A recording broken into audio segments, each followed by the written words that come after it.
Assalamualaikum warahmatullahi wabarakatuh.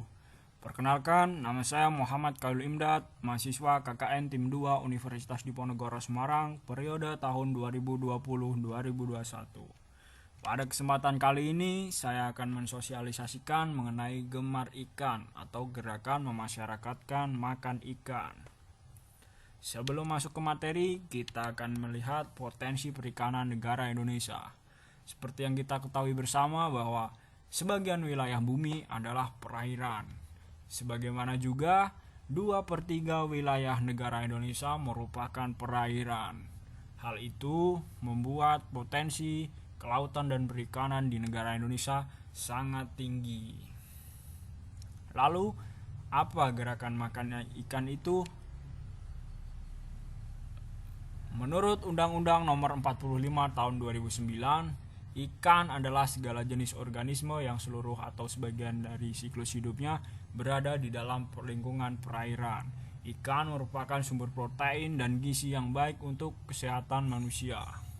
Sedangkan gemar ikan atau gerakan memasyarakatkan makan ikan merupakan program dari Kementerian Kelautan dan Perikanan sejak tahun 2004 yang bertujuan untuk membangun kesadaran gizi individu maupun kolektif masyarakat agar gemar mengonsumsi ikan. Menteri Susi Pujiastuti selaku Kepala Kementerian Kelautan Perikanan pada masanya pernah berkata, "Yang tidak makan ikan saya tenggelamkan." Mengapa ada program gemar ikan? Yaitu dilatar belakangi dengan potensi perikanan negara Indonesia sangat besar. Hasil tangkapan ikan di Indonesia sangat besar. Namun di balik itu tingkat konsumsi ikan masyarakat Indonesia sangat kurang. Hanya berada di bawah rata-rata tingkat konsumsi rata-rata mengkonsumsi ikan. Lalu berbagai jenis ikan. Banyak sekali berbagai jenis ikan, diantaranya ada ikan air laut, ikan air tawar, atau ikan air payau seperti ikan tuna, ikan cakalang, lemuru, kerapu, ikan bawal, ikan udang, ikan bawal, udang, rajungan, cumi-cumi, kerang, dan lain-lain sebagainya. Berbagai jenis ikan tersebut juga masih dibagi lagi menjadi berbagai spesies, seperti jenis ikan kerapu masih dibagi lagi menjadi kerapu lumpur, kerapu sunu, kerapu merah, kerapu putih, dan masih banyak kerapu-kerapu yang lain. Demikian juga ada bawal hitam, bawal putih, dan lain sebagainya. Termasuk juga rumput laut yang memiliki banyak sekali potensial dan manfaat bagi tubuh manusia.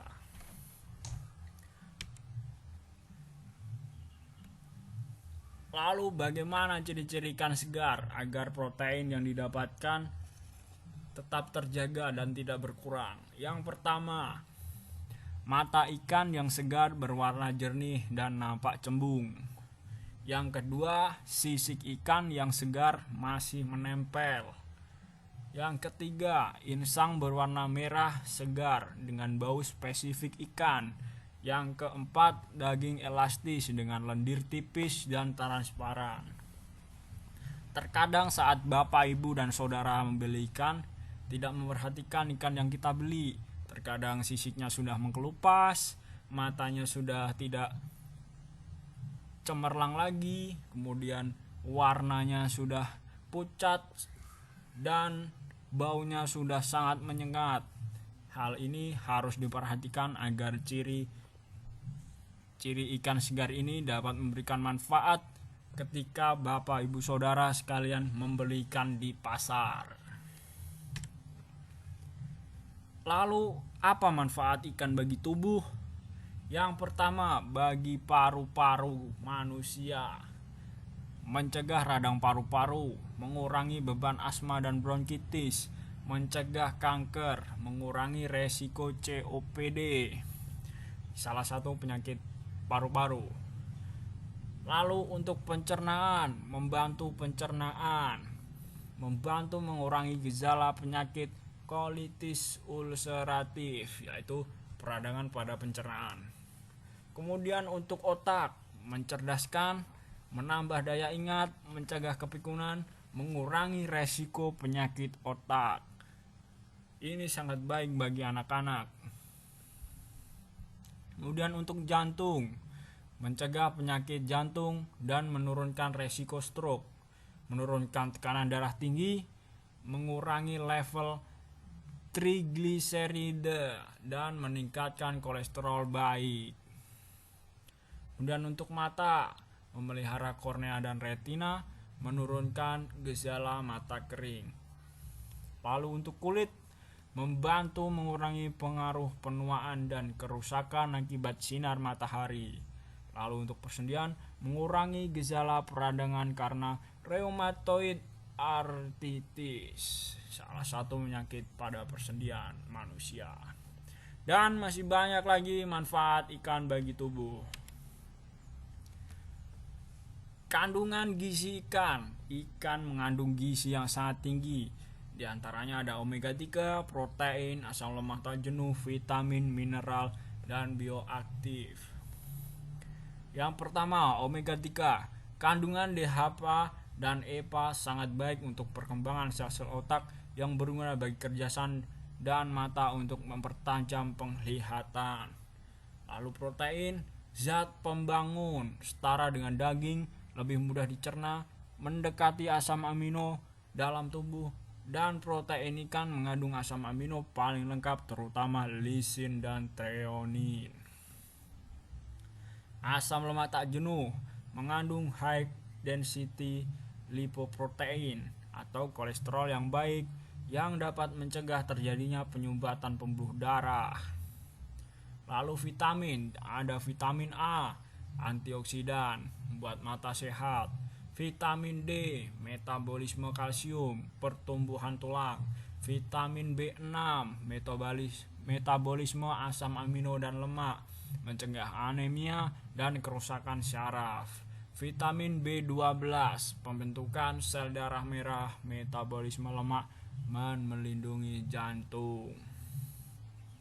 Kemudian mineral, zat besi, pembentukan sel darah merah, yodium, kesehatan tiroid, cegah gondok, selenium, antioksidan, zinc, membantu kerja enzim dan hormon. Lalu kesehatan gigi. Kemudian bioaktif, komposisi nutrisi yang baik untuk menguatkan vitalitas tubuh. Banyak sekali kandungan gizi yang terdapat pada ikan.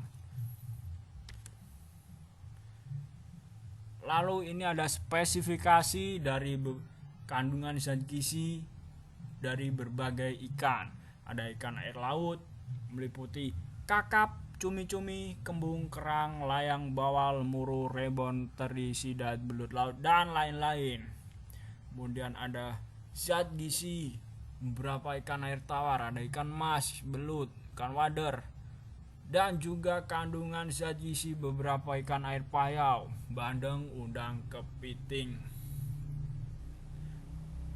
Sangat tinggi sekali zat gizi pada ikan-ikan ini, meliputi energi, protein, lemak, dan karbo yang memberikan berbagai manfaat bagi tubuh.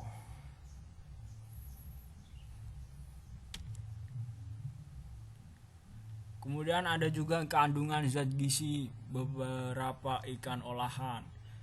Ada pindang layang, rebon kering, sarden kaleng, selar kering, tarasi, teri kering, telur ikan, tepung ikan, bandeng presto, cakalang asin, cumi goreng, gabus kering, ikan asin, lele goreng, dan masih banyak sekali.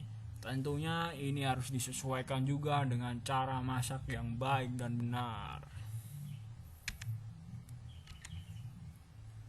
Kemudian bahaya formalin dan zat perwarna. Terkadang pada ikan-ikan yang dijual di pasaran ditambahkan berbagai zat agar Ikan tersebut bisa tahan lama, tidak cepat busuk. Biasanya menggunakan formalin atau zat pewarna lainnya. Zat pengawet yang biasa digunakan untuk mengawetkan mayat itu adalah formalin. Kemudian apabila dikonsumsi tidak akan berdampak secara langsung, namun apabila dikonsumsi secara terus-menerus akan menyebabkan kanker atau penyakit kronis lainnya. Kemudian ada zat pewarna, biasanya menggunakan pewarna tekstil atau kain. Disalahgunakan juga untuk makanan dan komestik. Sering dijumpai pada kekerangan ikan yang sudah tidak segar dan pewarna terasi. Dapat menyebabkan kanker dan penyakit kronis lainnya. Lalu bagaimana menghindari formalin dan zat pewarna? Yang pertama, pilih ikan yang segar dan tekan tubuh ikan serta lihat matanya untuk memastikan kesegarannya.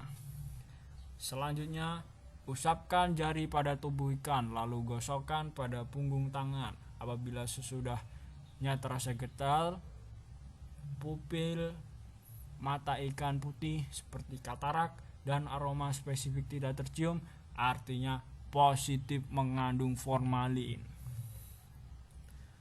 Untuk melihat pewarna yang digunakan pada ikan atau kerang, usap ikan dengan jari.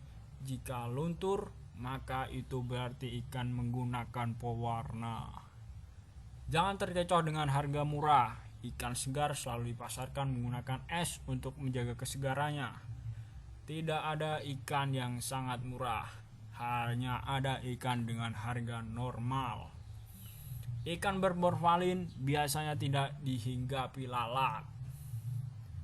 Itu merupakan tips menghindari formalin dan zat pewarna. Harap diperhatikan ketika membeli ikan di pasaran. Berikut ada spesifik penjelasannya. Bisa dilihat ikan dengan formalin dan tanpa formalin. Ikan dengan formalin warnanya pucat kusam, tekstur keras dan padat bila ditekan dengan jari. Baunya asam. Tanpa formalin, warna cemerlang, spesifik jenis, tekstur elastis bila ditekan dengan jari. Bau segar, spesifik jenis.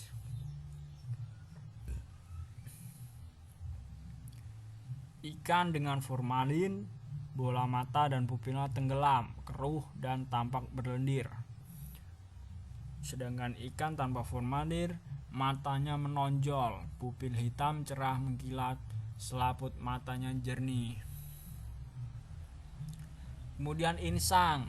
Insang ikan dengan formalin warnanya pucat, kusam agak keputihan. Sedangkan ikan tanpa formalin warnanya merah cerah.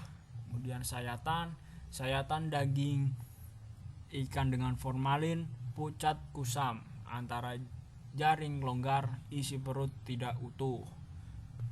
Sedangkan ikan dengan tanpa formalin, sayatan dagingnya cerah, sedikit kemerahan sepanjang tulang belakang, isi perut penuh. Lalu permukaan ikan dengan formalin warna pucat kusam, tekstur keras dan padat bila ditekan dengan jari dan baunya asam. Warnanya cemerlang untuk ikan tanpa formalin, teksturnya elastis dan baunya segar. Lalu bila dipegang, ikan tanpa formalin bila dipegang lemas atau lunglai. Sedangkan ikan dengan formalin bila dipegang keras, kaku dan tegang. Kemudian bagaimana tips memilih udang yang baik? Ini udang biasanya banyak dikonsumsi oleh warga masyarakat. Caranya memilih udang yang baik. Yang pertama, warna jernih dan tidak terdapat bintik-bintik hitam. Tekstur dagingnya kenyal dan tidak lembek. Cangkang keras dan mengkilap serta tidak berlumut. Bau udang segar, khas amis udang dan tidak berbau busuk. Udang tidak lengket satu sama lain. Kaki, kulit, serta kepalanya utuh dan tidak mudah lepas. Kemudian, bagaimana mengolah udang dengan benar? Hindari memasak udang terlalu lama karena dagingnya sangat lembut. Kemudian, pemasakan terlalu lama menyebabkan cairan udang yang penuh gizi larut. Jadi, apabila Bapak Ibu Saudara memasaknya terlalu lama, membuat gizinya berkurang. Lalu, pakailah api sedang agar udang cepat matang. Tambahkan setetes cuka pada air rebusan agar warna cantik khas kemerahan pada udang muncul. Tambahkan sedikit perasan jeruk untuk menghilangkan bau amis. Lalu jangan memberi garam terlalu banyak karena dapat merusak tekstur udang. Lalu jangan buang kulit udang karena bisa digunakan untuk kaldu masakan lainnya. Biasanya ibu-ibu kalau memasakkan kulitnya dibuang, sekarang jangan. Lalu bagaimana memilih cumi-cumi segar? Cumi-cumi segar badannya kenyal dan kokoh bila ditekan. Cumi-cumi kecil badannya berwarna keunguan dengan bintik-bintik hitam. Kepala cumi masih menempel erat pada tubuh, tidak menjulur keluar. Sedangkan cumi-cumi besar berukuran lebih dari 20 cm, badannya berwarna putih dengan sedikit bintik hitam. Cumi segar dilapisi selaput lendir jernih, mengeluarkan bau khas dan bukan bau busuk.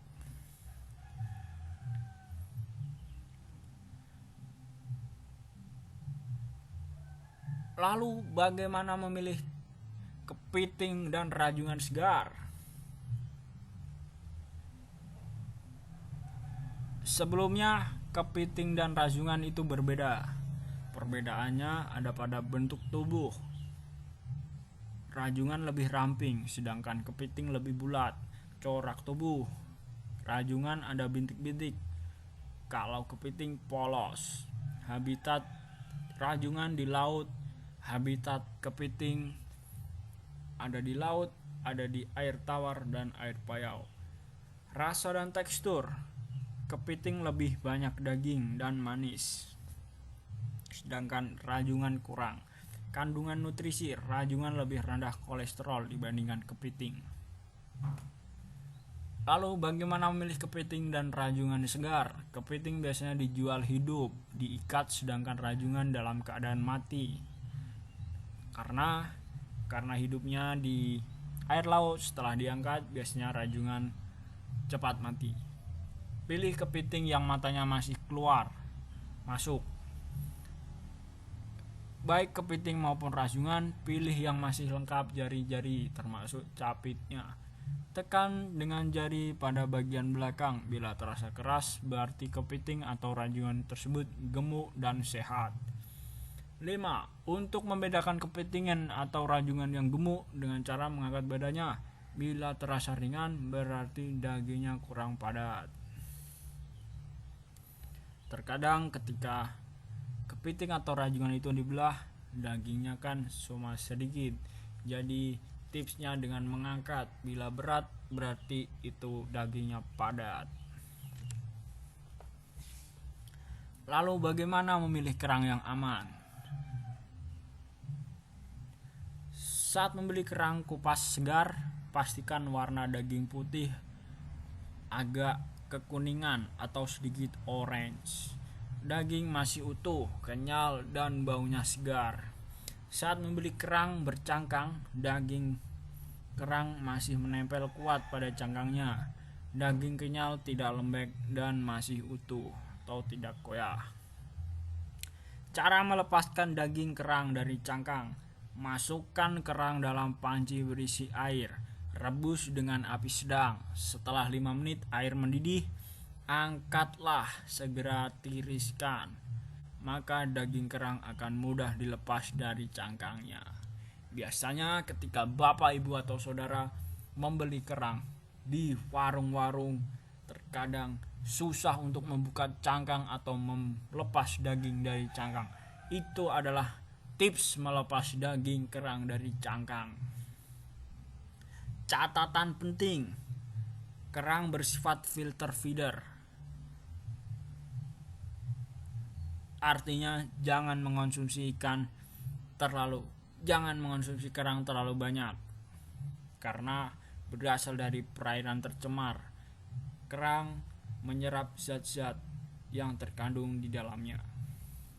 Jangan memilih kerang yang berwarna kuning mencolok karena pasti itu mengandung zat pewarna. Lalu bagaimana menyimpan ikan agar segar? Yang pertama, pastikan daging ikan masih segar, kenyal, dan bermata bening. Segera bersihkan sisik dan ambil isi perutnya. Beri perasan air jeruk nipis, diamkan 30 menit, cuci hingga bersih. Lalu tiriskan, letakkan ikan di dalam wadah kedap udara dan simpan di freezer. Simpan ikan terpisah dengan bahan makan lain di dalam kulkas agar tidak menghasilkan bau amis. Ya, demikian sosialisasi mengenai gemar ikan, gerakan memasyarakatkan makan ikan. Dari sekian banyaknya penjelasan, intinya ayo makan ikan. Demikian yang dapat saya sampaikan. Terima kasih atas perhatiannya. Mohon maaf atas segala kesalahan. Wassalamualaikum warahmatullahi wabarakatuh.